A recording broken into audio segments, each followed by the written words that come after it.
What is going on, my family? Your boy Demetrius is back with another classic Tekken 8 video. Here we're going to talk about something extremely important because everybody knows when it comes to Tekken 8, Tekken 8 has had a crazy journey. Tekken 8 has had a crazy first year. I had did a video pretty much summing up the timeline when it comes to Tekken 8's first year. And, you know, depending on who you are, a lot of people say that Tekken 8 had a rough first year. You know, some people think Tekken 8 had kind of a decent first year. And a lot of people think Tekken 8, you know, had an okay first year. Me personally, I think Tekken 8 had a good year. You know what I'm saying?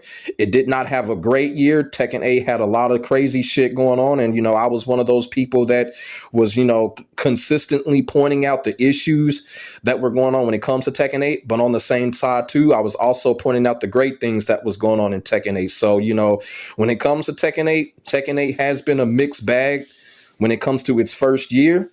And, you know, in this video here, we are going to talk about something that is extremely needed when it comes to Tekken 8 moving forward and when it comes to the game in Season 2. And one of the things that is extremely needed right now when it comes to Tekken 8 is patience. We really going to have to be patient when it comes to Tekken 8, especially in Season 2. I understand this whole situation with Clive. Clive is terrorizing the entire Tekken community. He's terrorizing Tekken 8 online.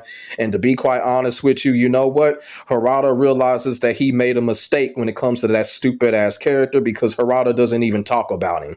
You go on Harada's Twitter, there is nothing about Clive on his Twitter. So Harada already knows that he fucked up. So Japanese Jesus already knows that he fucked up with that decision by putting this character into the game. Nobody wanted him. This character clearly doesn't fit.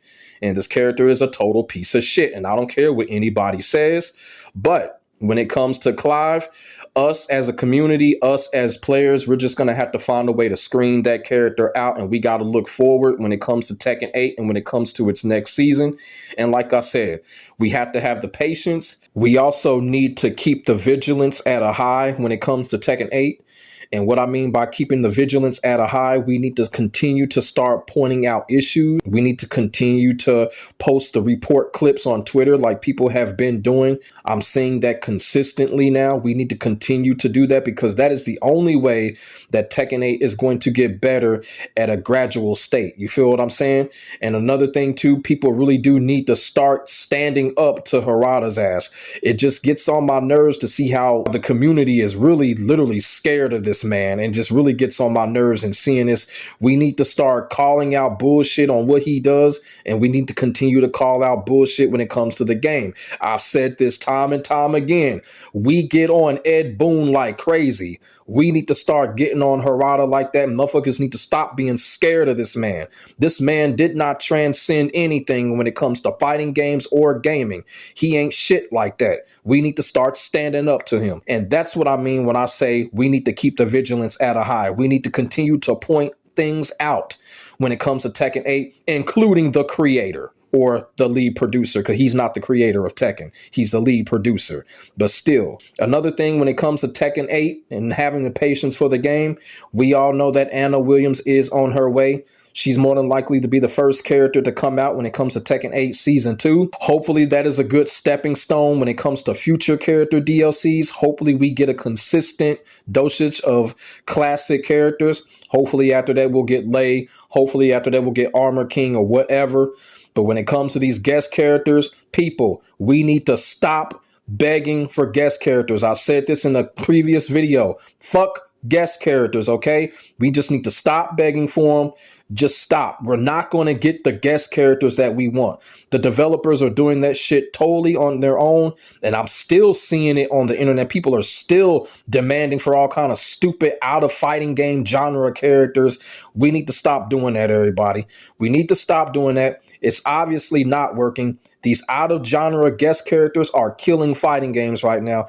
We just need to stop doing it. And if it was up to me, I would not add an out of genre guest character. I just would not.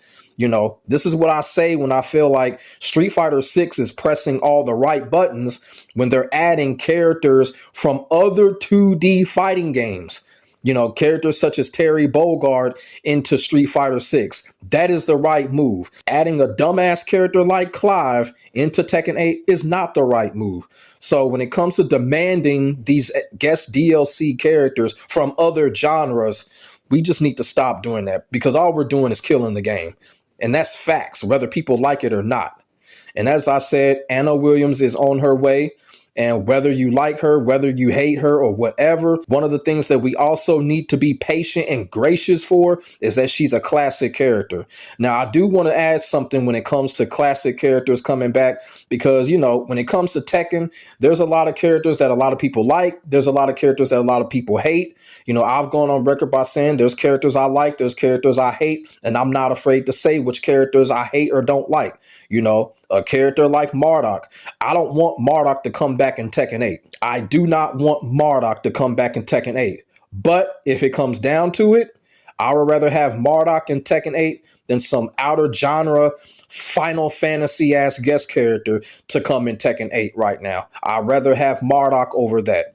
So one of the things that we have to be patient with, and we have to be grateful for, if they do put in a classic character, even if we don't like that classic character, we just have to be grateful that it's not an outer genre guest character. Y'all feel what I'm saying? Now, another thing is the heat system. Now, everybody knows the heat system is the name of the pain when it comes to Tekken 8. The heat system is also the system that practically a lot of people don't really have the patience for. And the thing about it is, when it comes to the heat system, I understand the heat system is very atrocious. It is an atrocious system, but it's also a system until they balance it, until they fix it like we want it to be fixed. We're going to have some patience with the heat system as well, you know, but at the same time, the heat system is something that can be managed. It is something that can be dealt with, but we're going to have the patience with that until Namco gets off their asses and fixes it. Now, with Namco adding new moves to the mix, it's a little bit of a setback, but we're just going to have to see. So when season 2 does arrive, those first few weeks to a month, we're going to have to see how all this plays out. And if it's some bullshit going on, people need to start standing up and calling it out. But when it comes to the heat system as of right now, we got to be a little bit patient with this. You know, there are ways of dealing with the heat system. There are ways of working around the atrociousness of the system. So we have to be very patient with that. And I also want to go on record by saying there's this thing in the FGC right now that people are comparing the heat system to the cameo system. And I'm going to tell y'all right now, for those of you that are comparing the heat system to the cameo system, stop it. It's dumb. Two different things. I'm going to tell you why. The cameo system is a broken, stupid system that involves broken, non-playable characters. So therefore, the cameo system is unmanageable. The heat system is different. It doesn't involve characters that you can't play with. It actually involves the characters that we can play with. So therefore, we can be a little bit more patient with it, and we can be manageable with it. The cameo system, we can't do that. Cameo system is just trash and out of people's control. That's the difference there. So when it comes to the heat system, patience is needed, and we just have to have more management when it comes to the heat system until they get this thing right. I also plan on making like a tutorial when it comes to the heat system on how to manage it, on how to work around things that frustrates people when it comes to the heat system and things like that. So, you know, be looking for that. No timetable for it, but I am going to be doing a video on that, on how people can really deal with the heat system and manage it to the point where they're not frustrated with the system until it gets fixed. And everybody is pretty much in agreement when it comes to the heat system that people really do believe that the heat system should be something that should be built upon rather than being something that gets handed to us every single round. Now, whether Namco listens to us and changes that is yet to be seen, but we're going to have to be patient with it. But getting back to when it comes to Tekken 8 Season 2, one of the things about it is a lot of people are talking and saying that Tekken 8 Season 2 is going to be the season where they feel like if the game doesn't get turned around, they're going to completely quit fucking with the game altogether. I'm here to say this. I'm here to say Tekken 8 Season 2 is not going to be the ultimate band-aid for Tekken 8 to get turned around. And that's where we have to have the patience at.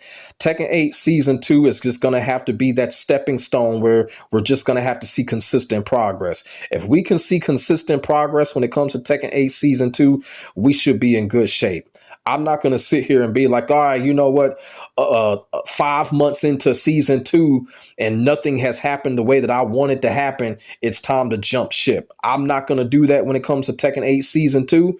You know, other people have their thoughts and their feelings about that, and I totally understand if they feel that way. But when it comes to me, I'm not going to have that mindset to where if things are not going gradually the way that I wanted to, or the way that the game should when it comes to Tekken 8 season 2 after the first couple months, I'm not just going to tear the paper and jump ship. I just kind of feel like when it comes to season 2 is going to be all about the progress. And if we're seeing the progress when it comes to season 2, then it can be set up for pretty much like at the end of season 2, at the beginning of season 3. That's when people can go all in when it comes to their ultimate judgments, because at that time we'll probably have like our second or third character from DLC out when it comes to season 2. And like I said, hopefully they're classic characters, whether we like them or not. I hope that's going to happen. But when people talk about when it comes to season 2 being that season where Tekken 8 is going to turn things around, I'm not going to think too deep. I'm not going to think that far. You know what I'm saying? Because I don't really think that's fair.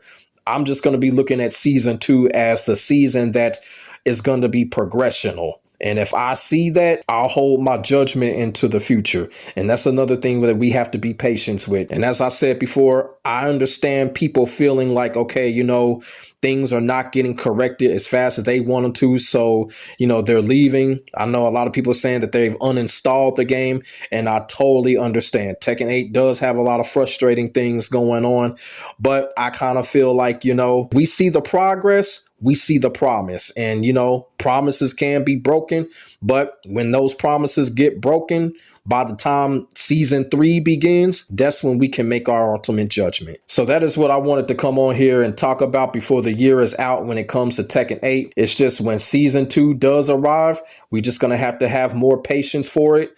And I know we're still in season 1 right now, but we already know they're not working on anything when it comes to the end of season 1. So I understand people looking forward to season 2, just as I am. And like I said, when it comes to season 2, we just have to be more patient. Of course, we have to be more vigilant, and people have to continue to speak their mind, continue to point out things that's been going on with the game, because that's what's going to create the progress. That's what's going to create the promise. And hopefully that's when we can sit here and really see Tekken 8 get turned around from a progressional standpoint. So let me know what y'all think in the comment section below. And what do you expect is going to happen when it comes to Tekken 8 Season 2? How much patience do you have when it comes to Tekken 8 Season 2? How much patience will you have? I guess I'll say. Put y'all thoughts and y'all feelings in the comment section below. We could definitely get a conversation started. Make sure y'all like, comment, and subscribe to your boy for the hottest Tekken 8 action on the internet, period. My name is Demetrius. I will get back at you in the next video. God bless. Stay safe. I am out. Peace.